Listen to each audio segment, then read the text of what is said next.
The candles flickered across the high vaulted ceilings of Château de Blois, their shadows dancing over the carved stone walls like ghosts of 1,000 secrets. Outside, the night was still, the cold wind carrying whispers of betrayal that no one yet dared to speak aloud.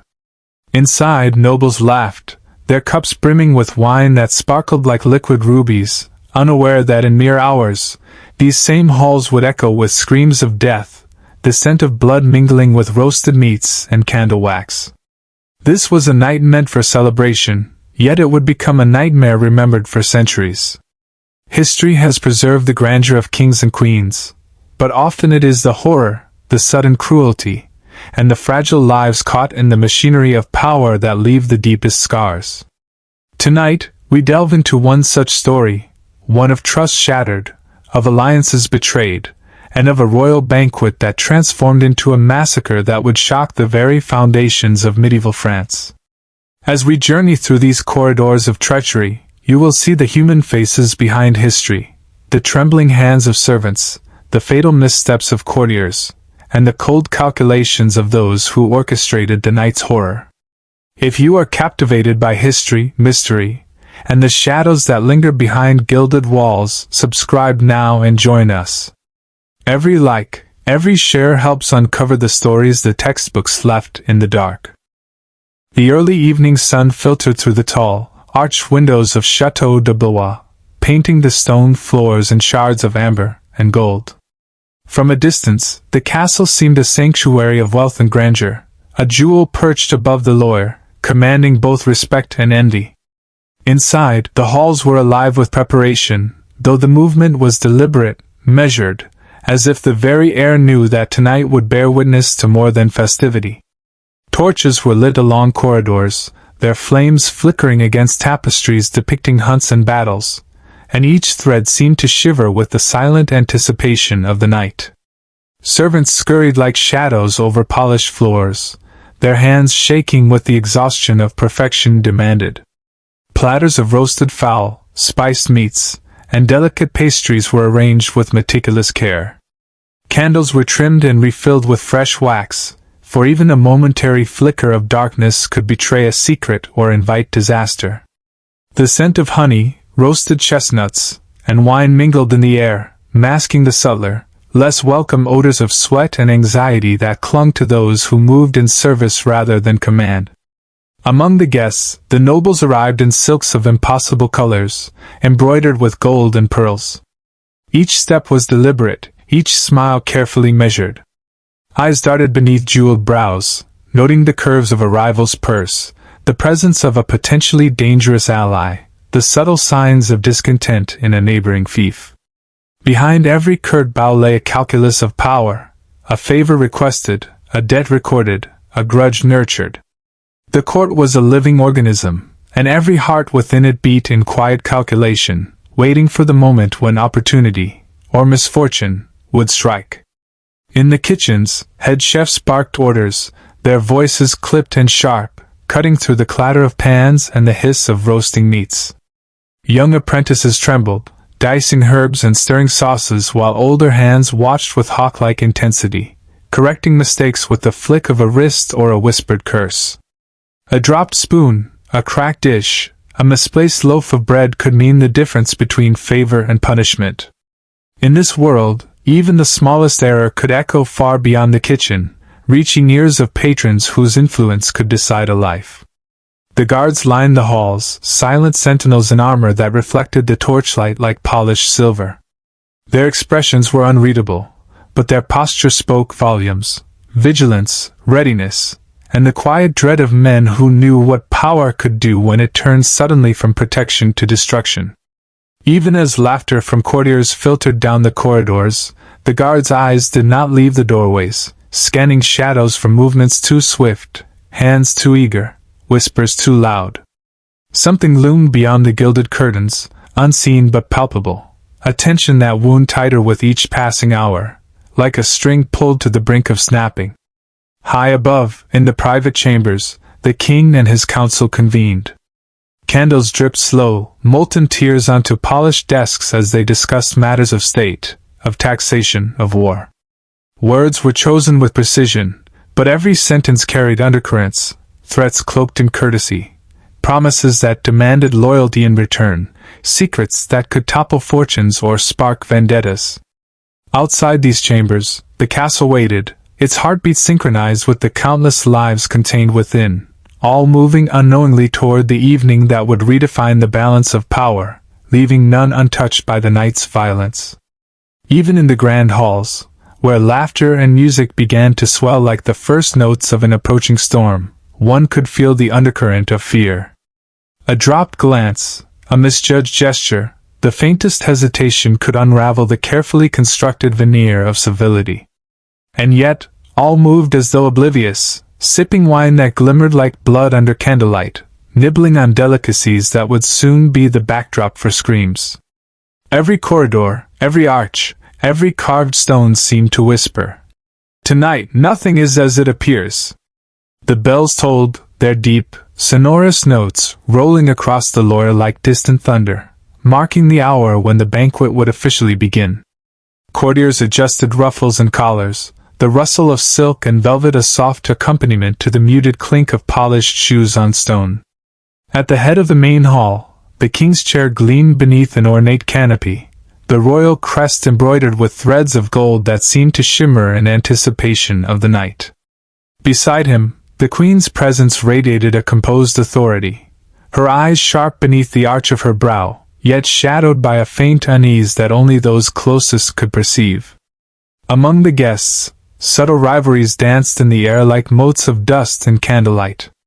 A duke, newly arrived from the northern provinces, kept his hands clasped tightly, jaw set, eyes scanning the room with the hunger of a man who had traveled far for influence and recognition. A countess, cloaked in sapphire and pearls, moved with measured grace, her smiles masking secrets that could topple a family or elevate a lover to sudden prominence. In this room, every gesture carried weight, every whispered word could ignite or extinguish fortunes. The musicians struck up a lively tune, the violins and lutes weaving melodies meant to charm and distract. Yet even the music seemed cautious, as if aware of the tension coiled beneath the surface. Servants moved with near silent efficiency, bearing silver trays of wine and platters of delicate pastries, each footstep a careful negotiation between precision and the risk of catastrophe. A single stumble could set off a chain of events with consequences no one could yet imagine. Behind the high-backed chairs and carved panels, whispers traveled along hidden corridors. Servants and chambermaids spoke in hushed tones, gossiping of debts unpaid, rivalries festering, and rumors of plots that might unravel the peace of the court. Some believed in a conspiracy, others dismissed it as superstition, yet all felt the weight of an invisible presence, a tension that pressed upon the chest, a premonition of calamity that could not be named aloud. The air was thick with anticipation, sweetened by roasted meats, but tainted with the unmistakable metallic scent of something yet to come. The king rose to address his guests, his voice firm but melodic, carrying authority that silenced the room. He spoke of alliances, of loyalty, of the grandeur of France, painting images of prosperity and stability. Yet beneath the words lay subtle undertones, reminders of debts unpaid, veiled threats against those who might defy him, and a quiet, almost imperceptible challenge to the ambitious hearts gathered before him. Each guest understood the unspoken rules: charm the monarch, conceal your envy, betray cautiously, and survive. The night's delicate dance had begun, and with it, the unseen mechanisms of treachery clicked quietly into motion. Outside the hall, night descended with a velvet darkness, brushing the Loire in silver and black. The wind carried the faint cries of night birds, the rustling of leaves, the distant bark of a hound, all mundane sounds rendered sinister under the shadow of impending doom. Within the castle, laughter mingled with the clink of wine goblets, music intertwined with conversation, but beneath it all ran a current of fear and expectation. It was a night of appearances, of ritual, of opulence, but also of danger, invisible yet inevitable, like the tightening grip of a serpent around the heart of the court. Even the walls seemed to lean inward, their carved stone faces gazing down with centuries of silent witness. They had seen kings rise and fall, lovers conspire and perish, armies march and crumble. And now they watched once more, as human ambition, greed, and envy prepared to collide within these gilded halls. The stage was set not merely for a banquet, but for a moment of history that would echo across the ages, remembered for the horror it concealed behind the glamour of silk, candlelight, and the sweet taste of wine. As the night deepened, the flickering torchlight cast elongated shadows across the ornate tapestries, making the walls seem alive with silent observers. Every carved cherub, every painted knight, appeared to lean forward, as if straining to witness what the living could not yet perceive. The nobles' laughter, once bright and musical, began to take on a brittle edge, their smiles slightly strained, their conversations punctuated by moments of uneasy silence. It was as though the castle itself exhaled a slow, ominous breath, warning of the calamity poised to strike. In a quiet corner, a young scribe adjusted his quill, recording the arrival of each guest with meticulous care. He noted the length of gowns, the shimmer of jewelry, the tension in a bow or a handshake. Each detail seemed insignificant, yet in hindsight, every small observation would reveal threads of motive, fear, and treachery that wove themselves tightly into the fabric of the night. The scribe shivered, though he could not say why. Perhaps it was the way a duke's gaze lingered too long on arrival, or the way the queen's eyes flicked toward a far corridor, as if sensing a presence unseen. Something in the castle's rhythm had changed, subtle and unremarkable, yet impossible to ignore. Outside the banquet hall, servants hurried to light the remaining torches along the staircases and corridors. Their hurried movements sent the shadows racing like nervous animals across the stone floors. A lone guard paused, glancing toward a doorway that opened onto the river, where the black water swallowed the moonlight. He felt, without understanding, that the night held more than reverie, that unseen hands had set in motion a chain of events no one could undo.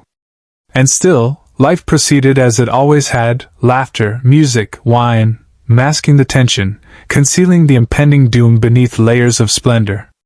The king descended the steps into the hall, the golden embroidery of his robe catching the light and scattering it in brilliant arcs across the polished floor. Heads bowed, servants curtsied, nobles adjusted their posture, and the musicians hushed. He carried himself with the authority of centuries of monarchy, yet even his face betrayed the faintest shadow of concern. It was a mask carefully maintained, but some eyes, sharper than most, noticed the imperceptible tension in his shoulders, the slight tremor in his hand as he raised a goblet to toast. And so the banquet began. Wine poured like liquid sunlight, meat glistened with fat and spices, and conversation wove around the clink of glasses. The courtiers were cautious yet indulgent, aware of unspoken codes, wary of hidden threats, yet entranced by the allure of feasting, music, and gilded halls. Every laugh, every sip, every glance was a careful act in a play none of them truly understood, the prelude to a catastrophe that would turn celebration into bloodshed. From the shadows, eyes watched, intentions sharp as daggers hidden beneath velvet sleeves. The castle had become a stage, the nobles unwitting actors, and the servants both witnesses and pawns. The night held its breath. The golden halls, so resplendent in beauty, teetered on the brink of ruin. And as the first notes of a haunting melody floated from the musicians' instruments, it seemed to hang in the air like a warning. All grandeur, all laughter, all human pride was fragile. And tonight it would be tested. The stage was set. The banquet awaited its first victim. Every heart in that hall, whether noble or servant, rich or poor, was about to feel the tremor of fate that no one could evade.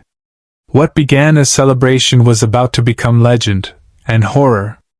The chandeliers trembled faintly as the night deepened, their crystals refracting candlelight into 1,000 fragile sparks across the polished floor. Music wove through the hall, light and airy on the surface, yet carrying undertones that made even the most confident courtiers pause ever so slightly, sensing a rhythm they could not name. Laughter echoed, rich and melodic, but it had a hollow quality, a careful performance masking unease. Each smile, each toast, each tilt of a glass was a delicate negotiation, a test of loyalty, and a probe for weakness. The Duke from the north, restless in his embroidered jacket, leaned slightly toward a baroness whose smile was practiced but unconvincing. Their conversation was light in words but heavy in implication.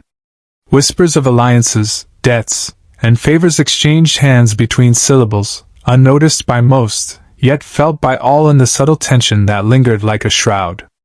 The Baroness' eyes flicked toward the far end of the hall, where the king's gaze swept across the crowd, sharp and calculating. No one in that room moved without the silent awareness that every action could be measured, recorded, and repaid, for good or ill. Wine flowed freely, ruby liquid catching the torchlight and spilling reflections across gilded tables. With each sip, inhibitions loosened, and the sharp edges of suspicion began to blur.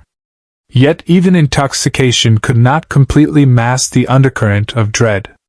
Courtiers whispered compliments that were half-truths, laughter that was half-mockery, and gestures that were half-threat. Every hand that reached for a goblet, every head that inclined in courtesy, carried intent hidden beneath a veneer of elegance. And as the night stretched, subtle movements, an elbow too close, a glance too long, hinted that the delicate balance of trust was unraveling, thread by fragile thread. In the shadows behind the main hall, servants observed the proceedings with wary eyes. They had grown accustomed to the petty rivalries, the whispered conspiracies, the displays of wealth and power, but tonight, something felt different. The air was heavier, more charged, as if the walls themselves anticipated the chaos soon to erupt. The servants exchanged glances, silent questions passing between them, knowing instinctively that the beauty and grandeur surrounding them were only the surface of something far darker. Their hands shook slightly as they offered platters of pastries, each step careful, precise, knowing that even a small misstep could become part of history's tragedy. At the head of the hall, the king's presence dominated without overt display. His eyes, dark and piercing, scanned each guest with a quiet hunger, seeking loyalty and weakness in equal measure. He raised his goblet once more, his voice calm yet carrying the weight of authority, and proposed a toast to the prosperity of France. The room echoed with the response, yet beneath the clinking of glasses, attention simmered. Some guests stiffened, recognizing a subtle reproach in the king's tone. Others smiled nervously, attempting to mask unease. It was a performance of unity on the surface, yet beneath, ambition, envy, and fear tangled in ways that no song or toast could smooth. Meanwhile, in the alcoves and corridors adjacent to the hall, whispers of plots and old grudges traveled swiftly. Noble families, long at odds, measured intentions, weighing loyalty against opportunity. A single misinterpreted glance could become a spark. A subtle word, a gesture, or an overheard sentence could ignite the powder keg of old rivalries. The castle, alive with gold and velvet, had become a chessboard, and every human within it a piece moved by desire, desperation, or hidden calculation. The night, brilliant and serene on the surface, was quietly rippling with danger. Even the musicians, though skilled and poised, felt it.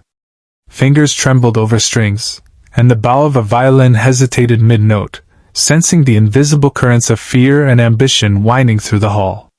Their music, intended to charm and distract, became instead a fragile bridge across a sea of tension, holding together the fragile civility that could collapse at any moment.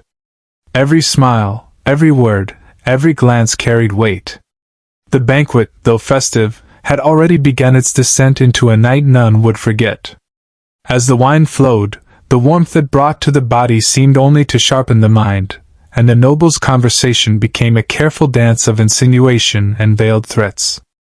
Every word was layered with meaning, every laugh a potential trap. A young viscount, newly ambitious, leaned closer to a marquis, lowering his voice to share a piece of gossip that could ruin a rival. His eyes flickered to the king, seeking approval, yet the monarch's gaze swept past him, indifferent, watching instead for the small signs of disloyalty among those more powerful, those whose influence could tip the scales of the kingdom. Meanwhile, a countess in emerald silk moved through the hall with a practiced grace, her smile a mask that concealed both cunning and fear. She whispered to a neighboring baron, offering counsel that seemed innocent but carried the weight of subtle manipulation. Every gesture, every tilt of her head, every carefully placed compliment was designed to create alliances, sway opinion, and secure protection should the night turn darker than anyone could imagine. Around her, other nobles began to form temporary coalitions, not out of trust, but from the instinctual need to survive, to align with power in a hall where every decision, every glance, could hold deadly consequence. At the edges of the hall, the servants moved with quiet efficiency, aware that their presence must be invisible, yet acutely conscious of the danger surrounding them. They carried trays heavy with roasted fowl and silver goblets, their hands steady but their hearts racing. Many had grown up within these walls and understood the subtleties of court life, the undercurrents of fear and ambition that ran beneath even the most joyful occasions. Yet tonight felt different, darker, more taut. Every whispered instruction from a noble, every fleeting glance from the king, seemed to hum with a dangerous promise. The night could shift from celebration to carnage in the blink of an eye. The musicians, too, sensed the tension. Their melodies faltered ever so slightly, as though the instruments themselves were aware of the precariousness of the moment. A lute string twanged too sharply, a violin bow hesitated over a note, and the air seemed to quiver as if responding to the invisible currents of suspicion and hidden malice. The music, meant to enchant and calm, instead magnified the unease, layering every sip of wine, every whispered word, every carefully controlled smile with the knowledge that something unseen but inevitable was approaching. In the center of the hall, two rivals exchanged a seemingly casual toast. Their hands met over wine goblets, fingers brushing, yet each measured the other with the precision of a hunter assessing prey. A flicker of recognition passed between them, a shared memory of past betrayals and unspoken grudges. Their smiles did not reach their eyes, and even the king, observing from his elevated seat, might have noticed the tension that vibrated like a taut string between the two. A single misstep could ignite violence, yet each knew the consequences of openly challenging a rival in such a public display. Thus, words and gestures became weapons in themselves, subtle but lethal. And in that delicate balance, the hall held its collective breath. Wine, laughter, and music created a facade of festivity, while beneath the surface, ambition and envy twisted into coils ready to spring. Each noble, each servant, each observer played a part in the unfolding drama, unaware how quickly the night would spiral beyond anyone's control. Outside, the wind pressed against the castle walls, carrying the faint rustle of leaves and the distant cry of night birds, a whispering reminder that the world beyond these halls remained indifferent to human schemes. The tension built, layer upon layer, a slow crescendo impossible to ignore. Every smile was a negotiation, every sip of wine a test, and every glance a silent calculation. The night, though still in its early hours, had already begun its metamorphosis from celebration to something darker, more tragic. Shadows lengthened, the air thickened, and the invisible threads of treachery wound ever tighter around the unsuspecting nobles. Soon, the first act of betrayal would come, subtle yet unmistakable, and the banquet's golden facade would begin to crack. As the night reached its zenith, the warmth of the wine loosened tongues but sharpened eyes. Courtiers laughed louder, yet beneath the mirth, every word was a calculation. A whisper here, a glance there, and the threads of intrigue tangled tighter. The young viscount, emboldened by the wine, attempted to sway a neighboring baron with a tale of betrayal from another province. He leaned in, voice low, eyes darting to ensure the king's attention did not wander, yet the baron's smile remained polite, unreadable, betraying neither fear nor favor. Subtle shifts like this, invisible to most, were the sparks ready to ignite a conflagration. The countess in emerald silk glided past, her eyes scanning the room with a predator's precision. She noted the tensions between the duke and the baron, the hesitation of a knight reaching for wine, the barely perceptible twitch of a page carrying a tray. Her lips curved in a smile, yet her mind plotted multiple steps ahead. Alliances would form and fracture tonight, loyalties would be tested, and fortunes, both noble and common, would tip on a knife's edge. Every gesture, every laugh, every sip of wine became part of a silent, dangerous choreography orchestrated by ambition and fear. Meanwhile, the servants sensed a subtle shift in the hall's energy. One young chambermaid paused mid-step, her ears catching a low murmur, a sharp exchange that hinted at more than mere gossip. She stiffened, heart hammering, recognizing the invisible danger that hung over every polished surface, every golden goblet. Even the walls, carved and painted centuries ago, seemed to lean closer, attentive, as if they could perceive the building storm. They had witnessed countless banquets, yet tonight felt different, ominous, heavy, inevitable. In a quiet corner, a pair of rivals, two men whose families had feuded for generations, exchanged an almost imperceptible signal. A nod, a tilt of the head, a subtle tightening of the hand around a goblet. The room, oblivious to the silent pact forming in its midst, continued to hum with music and laughter. Yet the tension was palpable, invisible to the untrained eye but tangible in the charged air.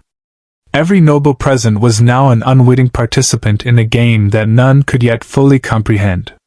The king raised his goblet once more, his voice calm, even melodic, yet carrying the weight of command.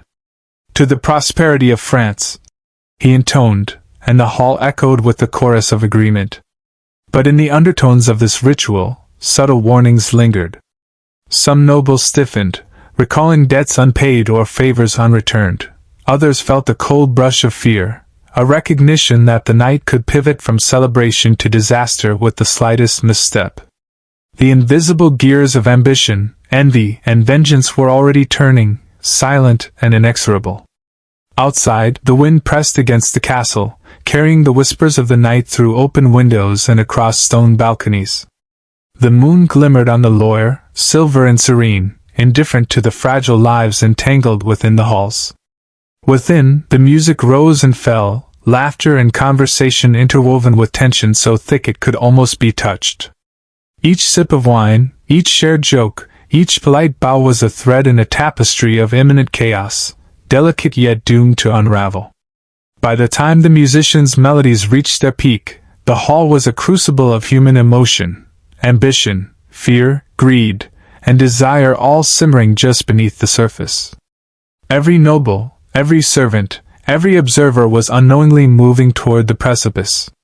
The first betrayals were poised to strike, subtle yet irreversible.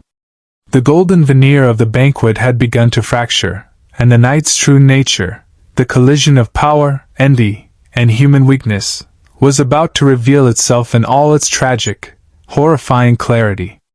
The first scream was almost inaudible, swallowed by the music and the clinking of goblets. Yet it cut through the air with a sharpness that made the musicians falter, their fingers slipping on strings, their bows hesitating mid-note. At first, no one noticed.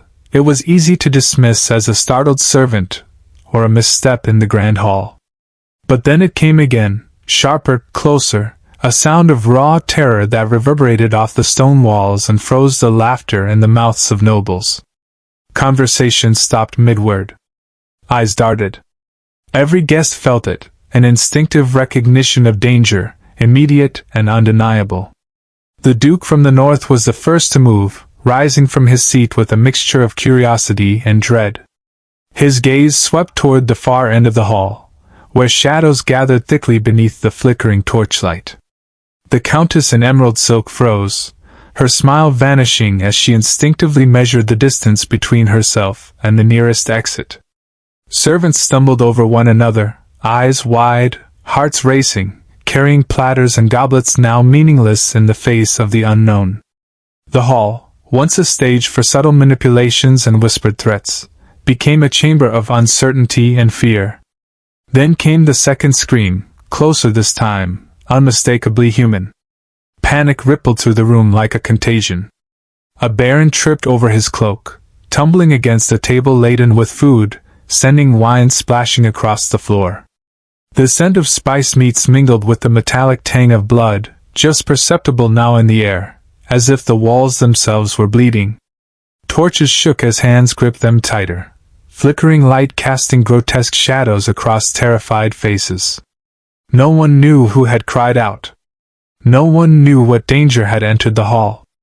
A sudden clatter drew attention to the far balcony, where a page had fallen, his tray shattered, jewels and goblets rolling across the stone. The crowd parted instinctively, revealing the first act of violence, a blade glinting in the torchlight, a figure moving too quickly, too purposefully, and the unmistakable glimmer of death in motion.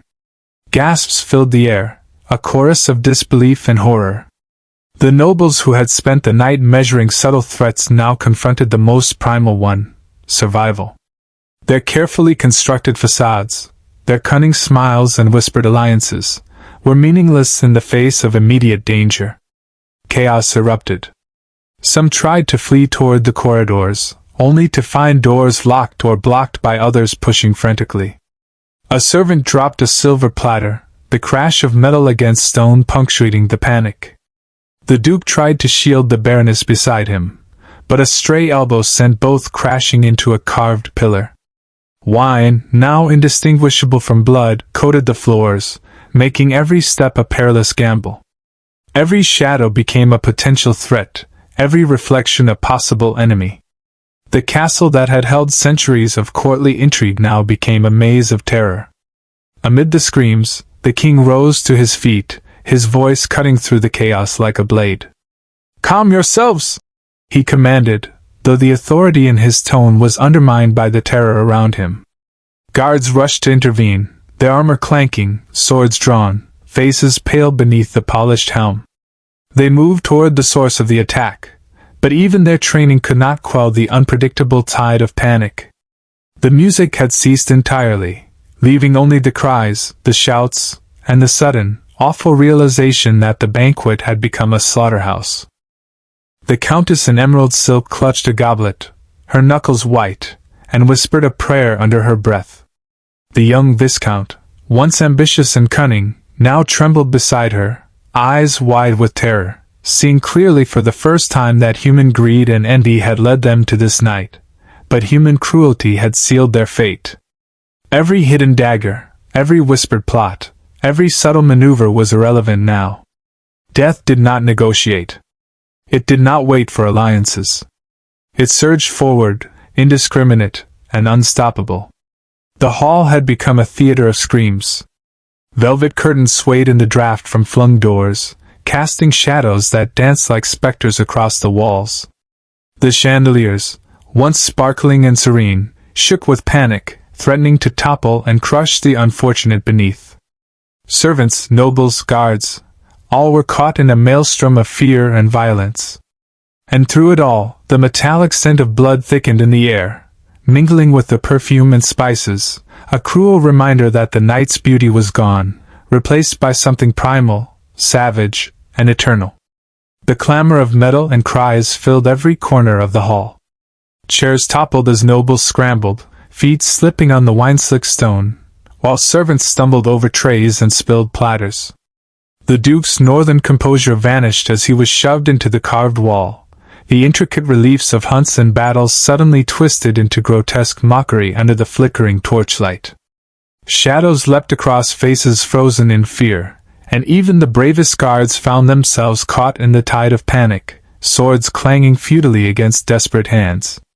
A young page, barely more than a boy, darted between the legs of fleeing nobles, clutching a silver tray pressed against his chest. He gasped for air, heart hammering, but the screams around him drowned each thought. A marquis tripped over the boy, crashing into a table and sending wine goblets spinning like crimson jewels across the floor. The smell of blood mingled with the rich aroma of roasted meats, a macabre perfume that turned the festive hall into a chamber of horror. No one knew who was attacking whom. The distinction between conspirator and victim blurred into chaos. In the center of the hall, the first bodies fell. A baron, once tall and proud, collapsed beneath the swing of a hidden blade, his gasp cut short, eyes wide with disbelief. The king's guards, though trained and disciplined, struggled to contain the frenzy, their armored figures glinting dully in torchlight as they slashed, pushed, and attempted to hold back the tide. Nobles grabbed whatever they could, chairs, candlesticks, even platters, as weapons of desperate survival. Every movement carried the weight of life and death, and every choice was a gamble. The countess in emerald silk ducked behind a pillar, pressed close to the cold stone, listening to the cacophony around her. Her fingers clenched tightly, nails digging into palms, as she tried to orient herself. Her eyes darted across the hall, friends, rivals, strangers, all fallen or fleeing. The golden splendor of the banquet, the music, the laughter, all had vanished, replaced by a scene that would haunt France for decades. Each scream etched itself into memory, each flash of steel a grim punctuation to the night's narrative. From the balcony, a figure moved with deadly precision, hidden beneath the shadows. The guests did not see him. They only felt the cold touch of fate as dagger met flesh. No warning, no negotiation, just sudden, brutal finality. Blood sprayed, staining silk and marble alike. The young viscount, who had spent hours weaving alliances, now lay pressed against the wall, every instinct screaming survival, yet paralyzed by shock. The hall had become an arena of survival, and the intricate politics of court were meaningless in the face of raw, immediate death. The king, still on his elevated platform, barked orders, attempting to restore order. But his voice, commanding and melodic in ordinary times, was lost amid the screams, the clash of metal, and the chaos of panic. Guards were thrown aside, nobles scrambled, and the servants, who had once moved with precision and control, now fled blindly, their training useless against the torrent of terror. The castle, centuries old and imposing, seemed to pulse with the fear and blood of its occupants, as if the stones themselves had absorbed centuries of human cruelty, and now reacted to it in echoing wrath. Curtains were torn from their rods, candles toppled, and a chandelier fell with a deafening crash, smashing into a cluster of fleeing nobles. Smoke and dust mingled with the scent of blood, filling the hall with a choking haze. Screams turned to shrieks, shrieks to silence, and silence to the chaotic clatter of survival instinct overriding all else. Every shadow became a threat, every corner, a potential death trap. The night had consumed the banquet entirely, and there would be no recovery. The golden halls, once a symbol of power and opulence, had transformed into a labyrinth of horror. By now, the hall was unrecognizable. Tables lay overturned, goblets shattered, and the floor slick with wine and blood. Shadows stretched grotesquely across the carved walls, each flicker of torchlight giving movement to horror itself. Nobles who had once commanded rooms with a word or gesture now stumbled blindly, shrieking as they sought any path to escape. Even the king's authority, a mantle centuries in the making, faltered under the weight of chaos, his voice lost amid the cries of the dying and the panic of the living. A young page, trembling, pressed himself against the wall, eyes wide with disbelief as he watched a marquis fall, a dagger protruding from his chest. He had served in these halls all his life, yet never had he imagined such carnage. The smell of blood mixed with roasted meats and spilled wine, familiar scents turned grotesque, clung to the air, making it heavy, almost suffocating. Screams came from every direction, some piercing, others strangled, blending into a terrifying symphony that no music could match. The countess in emerald silk moved with cat-like precision, dodging overturned chairs and bodies, her pulse hammering, every nerve screaming. She reached a corner, only to find the Duke from the north there, his face pale, his hands shaking as he gripped a candlestick like a weapon. They exchanged a glance that conveyed the unspoken truth. Survival required more than cunning. It demanded instinct, speed, and luck, all in equal measure. Behind them, a chandelier tipped dangerously, threatening to crush the unwary, while a servant screamed as he fell over a toppled table. Amid the chaos, a cold, calculated figure moved with terrifying precision. Hidden beneath the shadows, a killer struck without hesitation. No mercy, no warning, only the swift, brutal efficiency of someone who had planned for this night, who knew the castle's secret corridors and blind spots. Every dagger thrust, every scream it produced, tightened the noose around the hall's occupants. Fear was no longer subtle, it had become tangible, a living force pressing against chests and forcing desperate choices. Outside, the night was still. The lawyer reflected the moon in silvered calm, indifferent to the human tragedy unfolding within its walls. But inside, time had slowed and accelerated simultaneously. Seconds stretched into eternity for those trapped in the hall, and yet the killer moved with a deliberate, merciless speed, cutting down anyone who interfered. The once celebratory laughter was gone, replaced by terror that echoed from stone to stone, carrying with it the grim truth that the night's events would leave no one untouched. By the time the guards regained some measure of control, the hall was a scene of carnage. Bodies lay strewn across the floor, some noble, some servant, all victims of ambition, betrayal, or mere misfortune. The air was thick with the metallic scent of blood, the acrid smoke of toppled candles, and the lingering perfume of the oblivious dead. Survivors huddled in corners, shaking, sobbing, eyes wide, hearts pounding, wondering who among them would live to tell the tale. The massacre had transformed the castle into a theater of death, every detail etched in horror and despair, a tragedy destined to echo through history. And yet, in the midst of chaos, the whispers of human resilience began to emerge. Some scrambled to pull the injured to safety, others fought through panic to shield the innocent. Even as death stalked the hall, small acts of courage flickered like candlelight against the darkness, a reminder that in the heart of terror, humanity clings to survival. The golden halls had fallen, but the stories, the screams, the bravery and cowardice would endure forever. The first rays of dawn touched the lawyer with a pale, indifferent light, glinting off the river's silver surface while the castle, once resplendent, remained cloaked in shadows of terror. Inside, the halls were silent, save for the occasional moan of the wounded or the hurried footsteps of servants carrying survivors and the dead alike. What had begun as a night of celebration had become legend, tragedy, and a stain upon the memory of the kingdom. News traveled fast, as it always did, and soon the echoes of the massacre reached far beyond the walls of Chateau de Blois, into villages, towns, and courtly circles across France. For the people, the massacre was incomprehensible. Rumors spread faster than truth, each tale more elaborate than the last. Some claimed the Duke had been assassinated by a rival faction, others whispered of a foreign plot, of mercenaries hired to settle debts in blood. Mothers clutched their children, peasants whispered prayers in the fields, and merchants shut their shops, fearing that chaos had spilled into the streets themselves. The event became not merely a tale of murder, but a mirror reflecting the fragile, volatile nature of human society, the delicate web of power, ambition, and fear, and how quickly it could unravel. Within the court, the impact was immediate and profound. Survivors, pale and trembling, recounted the horrors they had witnessed. Alliances fractured under suspicion. Those who had been friends or allies now eyed each other with the sharp scrutiny of survival. The king, still reeling from the events, convened emergency councils, attempting to stabilize the kingdom and assert authority over the chaos that threatened to spill outward.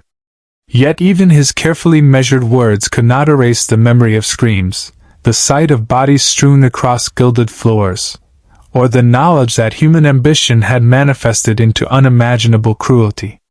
Chroniclers and historians arrived, their quills poised, eager to record every detail. Some wrote with clinical precision, noting names, movements, and outcomes. Others imbued their accounts with moral lessons, depicting the massacre as punishment for pride, vanity, or political folly. Legends began to grow alongside fact, tales of ghosts haunting the hallways, of noblemen appearing in dreams to warn of betrayal, of servants who had vanished, never to be found. Over time, these stories would mingle with history, shaping perception, memory, and cultural understanding of power, justice, and human vulnerability. the wider nobility responded with fear and opportunism. Some used the chaos to consolidate influence, claiming vacant titles or securing favors from the shaken monarch. Others retreated, wary of appearing ambitious lest they become the next targets of envy or revenge. The court, once a place of rigid protocol and subtle rivalries, now resembled a precarious battlefield, each noble weighing loyalty against self-preservation. The massacre, intended or not, had become a pivot point, demonstrating the fragility of hierarchy, the volatility of ambition, and the fragility of life even for those at the pinnacle of society. Beyond politics, the human toll was devastating. Families mourned in silence or in anguished cries, servants who had survived carried the trauma of what they had seen, and the castle itself bore the marks of violence, scorched tapestries, splintered furniture, and the lingering scent of blood. For ordinary people, the event became a symbol of the dangers of wealth and power, the notion that even those ensconced in gilded halls were not immune to betrayal, cruelty, or the arbitrary hand of fate. Fear, grief, and uncertainty rippled outward like waves, shaping communities and sowing seeds of caution, suspicion, and whispered legend that would endure for generations. As the weeks unfolded, the kingdom of France seemed to hold its breath. Courtiers whispered behind tapestries, measuring loyalty and intent with new scrutiny, while the king's advisors labored to stabilize a court destabilized not merely by death but by the raw, unfiltered fear that now threaded through every interaction. The massacre had revealed vulnerabilities that no law, protocol, or display of royal authority could fully conceal. Even the most powerful noble knew that life, wealth, and influence were as fragile as the crystal goblets that had shattered during the banquet. In distant provinces, news of the tragedy arrived as a series of rumors, each more sensational than the last. Merchants, travelers, and villagers debated the nature of the violence, embellishing it with each retelling. Some claimed that a shadowy cabal had orchestrated the massacre, striking to weaken rivals or manipulate succession. Others spoke of divine punishment, retribution for pride, indulgence, and sin. The truth, layered beneath legend and rumor, was almost irrelevant. The story itself, of a night when golden halls had become a theater of death, held power, shaping perception, dictating behavior, and instilling a collective caution that rippled through every stratum of society. Survivors returned to their estates, carrying with them more than just physical injuries. Trauma clung to them, manifesting in sleepless nights, trembling hands, and haunted eyes. Many withdrew from court, fearing that ambition and envy might strike again, while others attempted to harness the fear, manipulating perception to secure influence over those too shaken to resist. Courtiers debated who had survived by chance, who had been spared by cunning, and who had fallen because of arrogance. Every recollection, every story, became a tool of strategy, a fragment of power wielded with careful intent. Meanwhile, the king struggled to assert authority over the growing narrative. Public statements were made, proclamations issued, yet each carefully chosen word only partially contained the chaos. The court was restless, the populace suspicious, and the neighboring kingdoms watched closely, sensing opportunity in France's moment of vulnerability. Envoys arrived with cautious greetings, cloaked in diplomacy yet tinged with opportunism, while spies moved through the land, gathering intelligence, exploiting fear, and quietly calculating which nobles would rise and which would fall in the new order forged by terror. Among the common people, the massacre became a morality tale, whispered by firesides, carried by traveling merchants, and immortalized in songs that blended grief with awe. Children were warned against pride and indulgence. Peasants spoke of the fragility of life, of how wealth and ambition could lead to sudden, violent ends. The story transcended its historical moment, becoming legend, warning, and fascination all at once. Even centuries later, chroniclers would return to that night, attempting to parse fact from fiction, to understand not only what had happened but why humanity, at its most powerful, could descend so swiftly into brutality. At court, subtle changes became permanent. Security tightened, alliances became transactional rather than genuine, and trust, already scarce in the gilded corridors of power, became a rare, precious commodity. The massacre had shifted the balance of power. Ambition now carried with it the shadow of immediate consequence, and the king himself understood, more keenly than ever, that his throne, no matter how secure it appeared, was vulnerable to the caprices of human desire and the violent sparks that could ignite when envy, greed, and fear collided. Months passed, yet the memory of that night refused to fade. The halls of Château de Blois remained scarred, its tapestries still charred or torn, floors forever marked by the blood and chaos that had once surged across them. Visitors tread cautiously, servants moved with muted efficiency, and the air seemed permanently weighted with a sense of unease. The massacre was no longer merely a story, it was a living presence, shaping behavior, decisions, and the very culture of court. Even those who had survived without injury carried invisible wounds, flinches at sudden movement, whispered prayers, and sleepless nights haunted by the sounds of screams that would never leave them. The political landscape of France had shifted irrevocably. Nobles who had lost family or allies withdrew from prominence, while opportunists seized power in the void left behind. Alliances, once maintained through mutual interest, became fragile, contingent on trust so fleeting that even the closest confidants eyed one another with suspicion. The king, now tempered by grief and fear, ruled with an iron hand cloaked in diplomacy, aware that the seeds of violence could germinate again if he faltered even slightly. In councils and banquets that followed, every word, gesture, and smile was measured against the memory of that night, and the shadow of sudden, merciless death hung over every interaction. Legends grew alongside the facts. Chroniclers wrote of phantom screams echoing through the halls at midnight, of shadows that moved with purpose and menace, and of noble ghosts who returned to haunt the guilty or offer warning to the wise. Folktales spread across the countryside, children were told to fear envy and greed, and even ordinary villagers spoke of the night with a reverent dread. The massacre had become more than history. It was a cautionary tale, a moral compass wrapped in tragedy, and a reminder that human ambition, when untethered, could destroy both the mighty and the meek alike. The massacre also reshaped the collective understanding of vulnerability and mortality. Even those far removed from the court felt its echo, recognizing that wealth, power, and proximity to influence offered no immunity from catastrophe. Fear became a subtle undercurrent in the kingdom, influencing decisions, marriages, alliances, and governance. Human behavior adapted, not merely from logic or strategy, but from memory, scarred by the violent consequences of ambition and jealousy. Every gilded hall, every banquet, every gathering carried the silent question, could this descend again into horror? Or had prudence and caution become permanent? And yet, in the shadow of fear and sorrow, life continued. Crops were sown, markets reopened, and children laughed once more in villages near and far. But the kingdom had changed.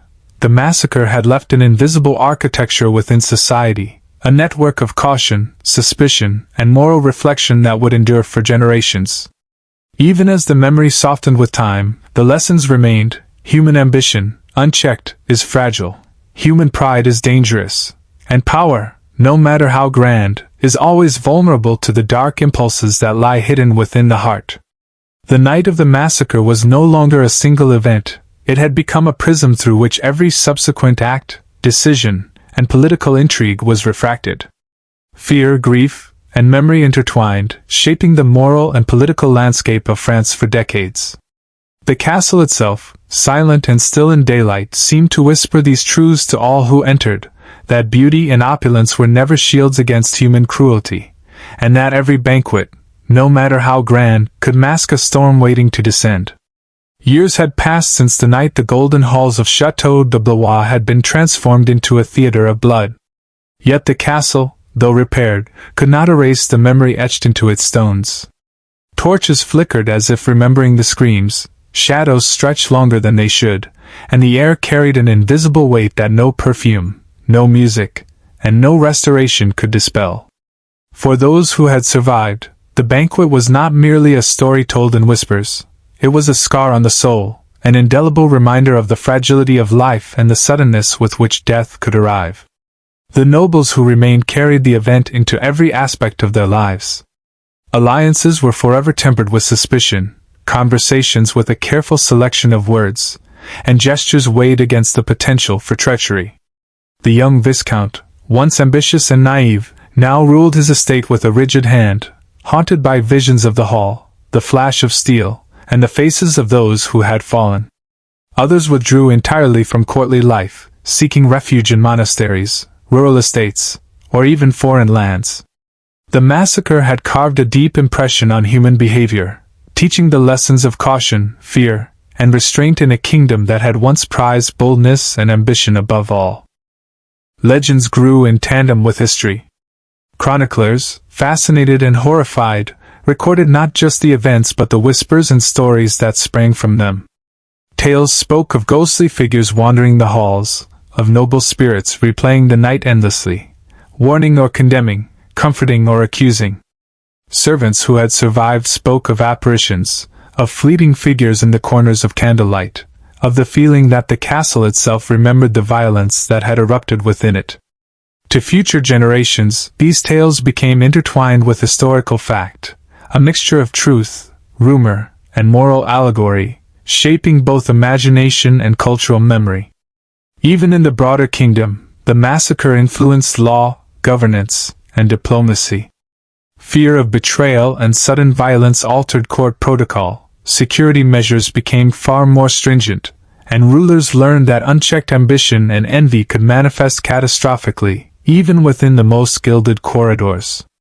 Foreign envoys, once impressed by wealth and spectacle, now observed cautiously, aware that power was precarious, and that even the mightiest could fall in a single, blood-soaked night.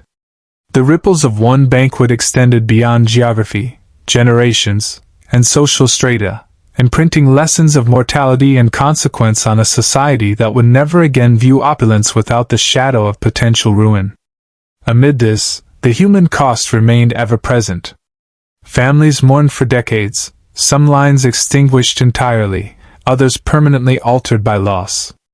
Survivors carried the weight of memory and guilt, haunted by decisions that had saved them or condemned others. Those who had acted with courage, hiding the weak or shielding the innocent, were remembered in whispers, their deeds a fragile counterpoint to the overwhelming horror. The massacre became more than a historical event, it was a prism through which morality, courage, fear, and the human condition were examined. Stories of the night spread like wildfire through villages and towns, carried in the hushed tones of travelers, the fearful whispers of peasants, and the careful accounts of chroniclers. The massacre became a moral lens, a story repeated to caution against ambition, pride, and the unchecked desire for power. Children were warned not to covet or scheme, peasants debated loyalty and betrayal, and even nobles internalized the lessons with a wary, measured approach. What had occurred in the golden halls of a distant castle was no longer an isolated tragedy. It was woven into the cultural consciousness of France, a collective memory that shaped thought, behavior, and imagination. Legends painted the perpetrators and the victims in stark relief. Some nobles became spectral symbols of ambition undone, their faces haunting tapestries of storytelling and folklore. Others were transformed into moral exemplars, their courage in protecting the innocent amplified into near mythical stature. The surviving countess in emerald silk, for example, became both a caution and a symbol. Her skill, foresight, and survival were celebrated, yet her haunted eyes and trembling hands reminded all that even the strongest could never truly escape the shadow of that night. Over time, the castle itself became a repository of memory and myth. Scholars, poets, and travelers described the echoes of screams that seemed to linger in the stone corridors, the flicker of shadows that did not align with candlelight, and the oppressive stillness of the banquet hall, forever transformed. Visitors, aware or not, carried away the subtle unease, perpetuating stories that merged historical fact with legend.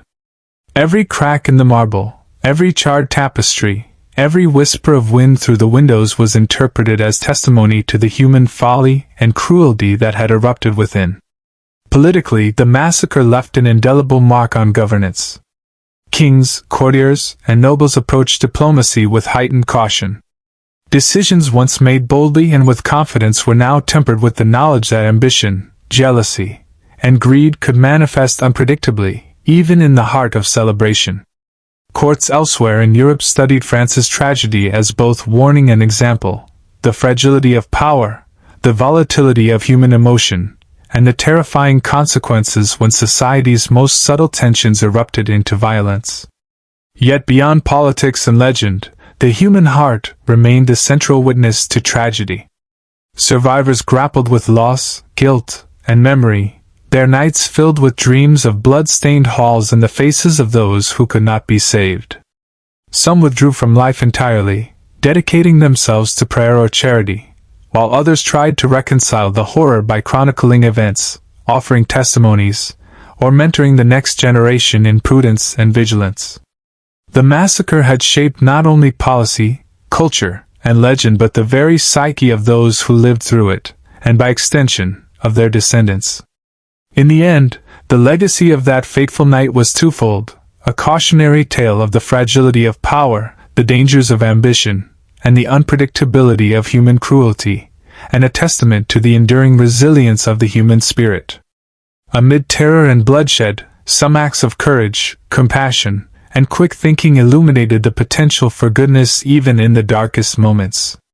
The chateau, silent yet alive with memory, became a monument to both tragedy and survival, reminding all who entered its walls that history is never simply past, that the echoes of one night of horror can shape centuries of human thought, behavior, and imagination.